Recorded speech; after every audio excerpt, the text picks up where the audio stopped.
past Saturday from Berlin, Germany, WWE presented their now annual Labor Day weekend premium live event tradition. This year, it was Bash in Berlin. Of course, last year was WWE Payback. 2 years ago was Clash at the Castle in Cardiff. We kicked off this show with Kevin Owens challenging his quote unquote friend, the undisputed WWE Universe Champion Cody Rhodes. And this match, like a lot of the matches on this card, really started off slow. A lot of chain wrestling to start, a lot of respect to start. Now, if you guys watched SmackDown the night before, Kevin Owens had made reference to a knee injury that the American Nightmare had suffered over the course of the European tour, which, of course, most of the WWE roster was on prior to coming to Berlin for this premium live event. And Cody Rhodes did not take a knee on his way to the ring like he did on SmackDown. Kevin Owens noticed it. He called it out. Cody Rhodes did the same thing here. And really, the story of this match really turned after Cody Rhodes would hit a crossroads on Kevin Owens. Kevin Owens would kick out at two. And again, that was after Kevin Owens would attempt a stunner. But after the kick out of the crossroads by Cody, Cody would go for what looked like a Cody cutter, and his knee buckled. And Kevin Owens, who again used to be, as Wade Barrett pointed out on commentary, this ruthless guy who would just attack anybody and do anything to win a championship, was hesitant to attack the knee of Cody Rhodes. They finally go outside near the announce table. Kevin Owens does attack the knee. But as he tries to do the powerbomb on the apron, Kevin Owens has second thoughts about it. He does not do the maneuver. Instead, he hits another stunner on Cody Rhodes, which Cody kicks out of. It eventually leads to a swanton by KO that was countered by Cody into a third separate crossroads to put the former prize fighter away. And after the show, Kevin Owens showed Cody Rhodes the ultimate friendship. Now, obviously, I was not on the air with you to predict this show because we have been off since August 6th, since I recapped my WWE SummerSlam experience. But when it comes to this match, I think we all obviously expected Cody Rhodes to retain the championship. And it was a very good encounter. It was my hope that Kevin Owens, either during or after the match, would turn on Cody Rhodes because I've been waiting for the 2015 Kevin Owens, the guy that defeated John Cena in his first night in WWE. Commentary, I thought Michael Cole and Wade Barrett did a great job throughout the night, but specifically when it came to this match, they made an excellent point that, Kevin Owens hasn't held a championship in WWE outside of the tag team titles in about 7 years. And he is, a three-time US champion, a couple-time Intercontinental champion, obviously former Universal champion. And Kevin Owens had not held a single major world championship in 7 years. And he, as Wade Barrett put it, lost the killer instinct. As a matter of fact, KO even attacked Wade Barrett on commentary when Wade Barrett was protruding it out, if you will, during the encounter. So I hope that this would lead to a KO heel turn at the event. It did not happen. I hope it happens this coming Friday night on SmackDown. I want to see the real Kevin Owens return. I know he got permission from Stone Cold Steve Austin years back to use the stunner. I always preferred the pop-up powerbomb, and I hope that we get a ruthless KO. And they did make a point on commentary that it does sound like Solo Sikoa wants another shot at Cody. Maybe that's a match at Bad Blood, but I hope we get back to Kevin Owens having enough of backing people for years, does what he did to Chris Jericho and all those others, though, like he said, Kofi Kingston was the only one who did not deserve it. And Kevin Owens, I hope, eventually turns on Cody Rhodes. And the next match, Fire and Dawn defending the Women's Tag Team Championships against Belair and Jade Cargill. This to me was the most shocking result of the night because of the fact that we do have new Women's Tag Team Champions. Now, this match was not that good, to be honest with you, and I've talked about for years how I thought the WWE made a mistake, even in 2018, when you add the tag teams that they had, and obviously Sasha Banks and Bayley winning those Women's Tag Team titles. I think that the only two women's tag team championship reigns that have actually been legitimate were Bailey and Sasha in their 2020 title reign during the pandemic, and similarly at that time, Nia Jax and Shayna Baszler. Ever since then, the women's tag team championships have felt like a complete afterthought, in my opinion, and they continue to still be. Now, this match was all about Fire and Dawn dominating Bianca Belair. Jade Cargill showed incredible power, including a move where she pretty much scooped Fire up like a baby and power slammed her. Again, a cool spot. The ending of the match came when Fire and Dawn had Bianca Belair in a curious position. Fire would go for a splash, but landed right on top of Dawn, creating the opening for Belair and Jade to hit their double finishing maneuver, pick up the victory, and Jade Cargill and Bianca Belair, the superhero team, as WB calls them in the women's division, are your new tag team champions. The only problem I have with this, again, I want to see Belair and I want to see Cargill or any other team for that matter. I want to see a women's tag team title reign that's long, that's lengthy, and that's meaningful. I have called for the introduction of the Women's Intercontinental and the Women's United States Championship for years. It sounds like that process is in the beginning stages. I think that's how you build a tag team division is you build singles characters first, and then you go out to the tag team division and you create tag teams. WWE has done a good job. Of course, Pure Fusion Collective now with Sonya Deville, Zoe Stark, and Shayna Baszler. You have Damage Control now, who's basically a baby face. You still got Chelsea Green and Piper Niven. So there are more tag teams than there are in the past. Candice LeRae and Indy Hartwell are still there, though they've had a on and off start kind of push there, if you will. Again, Jade and Bianca, I don't think we're going to get the turn yet. And I think WWE was just sort of realizing that Fire and Dawn do not work with the titles. They needed to get the titles off of them.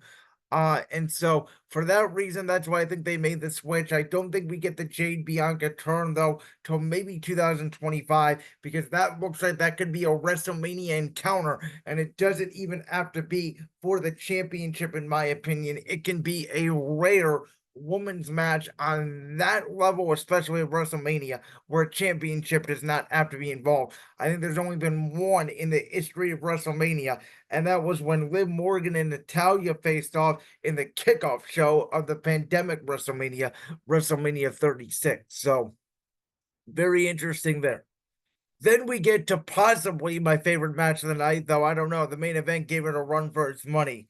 The strap match. CM Punk, Drew McIntyre. We know how personal this rivalry is. I've been advocating when they add their match with Seth Rollins as the special guest referee at SummerSlam that it was so impressive by WWE that Punk and McIntyre, outside of the Future Shock DDT by McIntyre at the Royal Rumble, injuring Punk, had gotten that rivalry to be so personal, yet they had barely laid their fingers on him. And, Drew McIntyre, the Cole did a great job again being on the call in this match where Drew McIntyre comes out first. And that is significant because as CM Punk is making his entrance and he is standing on the apron, Drew McIntyre attacks him with the strap. He brutally beats down Punk. He's the one that locks the strap on Punk. The match begins. And again, commentary with great stats, notifying that CM Punk was 2-0 in strap matches in his career. Drew McIntyre 0-1 in his career. And Drew, so desperate to just beat up Punk, said the only reason why he wanted the match to beat up Punk. And he took that thing everywhere, using the strap as a weapon, physically brutalizing Punk, beating his face in with blood at one point where he's wiping the blood off his forehead. But in the end, the obsession with CM Punk cost Drew McIntyre, as Drew McIntyre hit a couple of claymores on Punk, just like Punk hit a couple of GTSs on McIntyre. In the end, though, Drew got way too personal with Punk. Punk was able to hit more GTSs.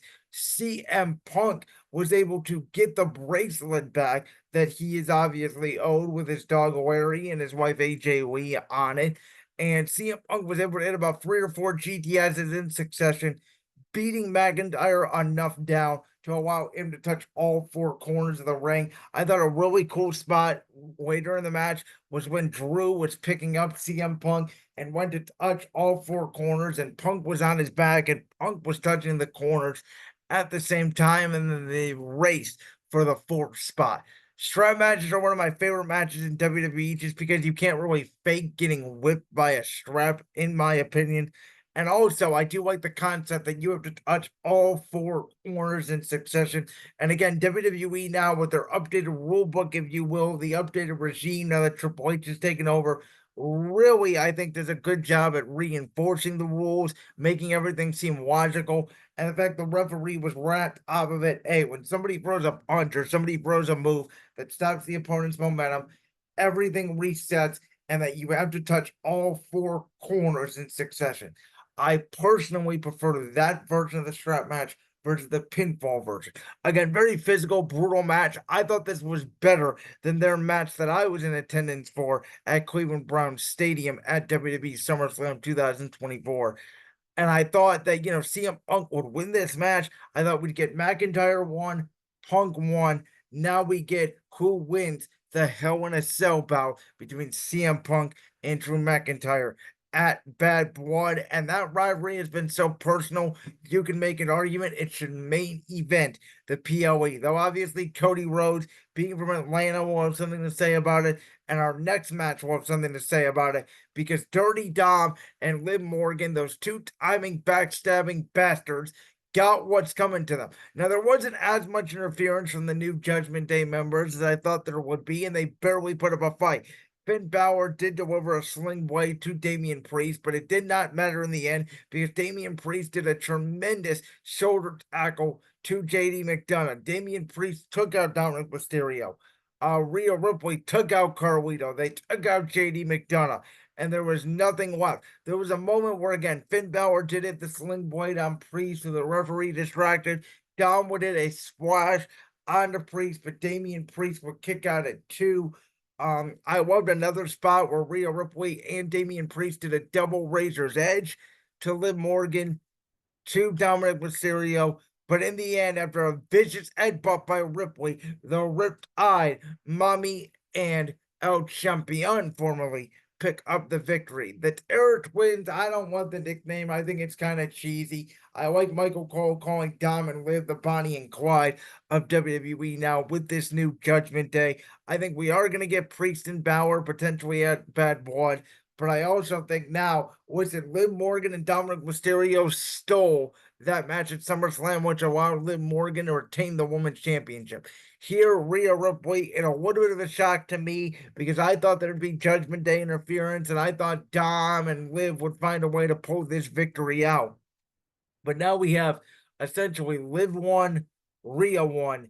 That has to be settled, in my opinion, in Hell in a Cell. And because of how personal the rivalry has been with Dom, and because it's for the championship, I would have to guess, as of right now, that probably main events the Bad Blood PLE. But we had one more match to go on this fantastic card. It was a great 3 hours of wrestling on the last day of August. Gunther, Randy Orton, as we thought it would be at the King of the Ring and Queen of the Ring PLE back in May. This again here, Bash in Berlin, was another classic. And Randy Orton learned his lesson from the first match, and he went after Gunther's arm early. And again, I thought Cole and Corey Graves Cole and Wade Barrett made another tremendous point on commentary when they discussed the fact that referee Charles Robinson was a veteran who had refereed championship matches and big matches in WWE and WCW for decades. And Charles left a lot of things go, right? Very slow count, allowing Randy Orton to get inside the ring a little slow, allowing Randy Orton to whip Gunther in the steps and use the steps to put Gunther through the announce table. I thought was all a very nice touch. Again, added by commentary. Randy Orton would target the arm, try to take out the power game of Gunther. Gunther would hit a power bomb on Randy Orton, but obviously with a struggling arm could not get the full effect on a pin. Randy would hit the RKO on Gunther. And Gunther, a lot like Roman Reigns, in my opinion, is not going to take one finisher to put him down, maybe not two. It might take 3. Orton hits the RKO. Gunther kicks out, but Gunther then will immediately start locking in a sleeper hold, which was the beginning of the end for the Viper Randy Orton. And Randy Orton and Gunther, you say those two names, you know they're going to tear the house down. It was really a 50-50 split in Berlin, Germany, as Gunther is a hometown hero. He got the introduction from Ludwig Kaiser, but Randy Orton is so over now wherever he goes. And the fact that he put on those 30 pounds of muscle since he came back, he's like 285, 290 now, and in arguably the best shape of his career, can go with anybody. And in the end, again, this match was really all about psychology. Orton art in the arm, Orton hitting the RKO, but Gunther, who could not throw the full chops could not do another powerbomb like he could because of the damage that Randy Orton gave. Gunther resisted to the old sleeper hold, not only locking it in once, Randy Orton breaking out of it, Gunther rolling over and putting him in again. Not only did Orton break out of it again with the electric chair, but once Orton thought he had a chance to breathe, Gunther would again lock in the sleeper hold on him with his legs wrapped around the Viper, which we know puts more pressure on the hold. Randy Orton would not tap out. He would pass out, which is again an honorable thing to do as a babyface. But in the end, the ring general, who I am here to say, ladies and gentlemen, I know, and they mentioned this on commentary. Again, I keep going back to the commentary because, in my opinion, it is so much better than what it was in WWE a few years ago. They mentioned in the NXT UK how long of a reign, about 2 years Gunther had with that championship. And the main roster level, we know he held the Intercontinental Championship for 600 days until Sami Zayn knocked him off at WrestleMania 40. How long will it take for the ring general to lose the World Championship? I am here to say I don't think it's going to be for a long time. But Randy Orton showed respect to Gunther, and they may note that Gunther, a lot like Ric Flair and a lot like Triple H, did to Randy Orton when Randy Orton was a young cat, coming up, showing him the ropes. Orton has done the same to many talent in today's locker room, including Michael Cole calling Gunther the future of WWE, and I don't think he could be more correct on that. Now, obviously, Randy Orton goes back to SmackDown, and we'll see if he gets involved with the Bloodline business. I would suspect that, I don't think Randy Orton is going to turn on Cody Rhodes just yet. I've talked about this. I think Randy Orton, I get it. He's a great heel. He's been a great heel throughout his career. But we said the same thing about Edge when he turned heel in 2022 and formed the Judgment Day. Obviously, we know that did not work out very well because Edge in that point in his career could not be booed because he was coming off a neck injury and everybody thought Edge would never wrestle again. Well, Randy Orton had very serious spinal surgery, and there was a thought at one point that after 18 months out, Randy Orton would never return to a professional wrestling ring. I don't know if the man that now gets his song, Voices by Ray Theory, sung throughout the arena when he comes out, can get booed again. So I don't think Randy's going to turn on Cody. We'll see where he goes. Obviously, I want to see Gunther versus Seth Rollins for the world title down the line. I think Gunther and Damian Priest in a rematch down the line will be very interesting. But I think, Rollins has the big, bad Bronson Reed to deal with when he gets back. And obviously, Priest has Balor to deal with. So I don't know what Gunther's next step for the World Heavyweight Championship will be. But again, this show, which is another classic 3 hours of great professional wrestling put on by World Wrestling Entertainment. Like that clip from the Brand's World Podcast? If so, make sure you go down there and hit that subscribe button. While you're down there hitting the subscribe button, make sure to also hit the notification bell so you never miss another upload. And make sure you check out all the other clips from the Brand's World Podcast right here on YouTube.